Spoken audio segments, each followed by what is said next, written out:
Triglycerides level is 604, which is very high. High level of triglycerides is called hypertriglyceridemia. It can put you at a higher risk of heart and vascular disease. Notice that the blood serum is milky.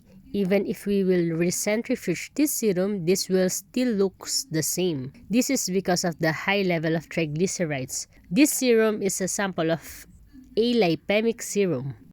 Hypertriglyceridemia means you have too many fats in your blood. This raises your risk of atherosclerosis and related heart diseases.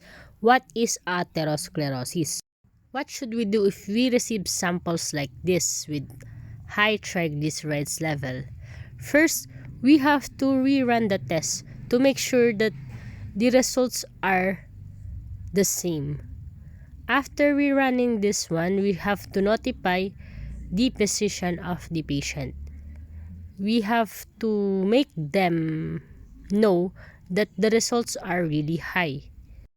Of course, before getting the sample, we have to make sure that the patient did the right fasting hours.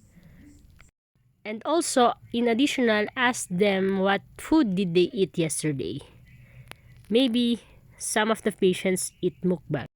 In some patients with fatty liver, usually you will notice in the result that the triglycerides as long as the AST and ALT are all high. Don't be afraid if you encounter abnormal or high results. Just rerun the test and know the history or the past examinations of the patients and release it. Because not all results will be normal. It is normal to have an abnormal result.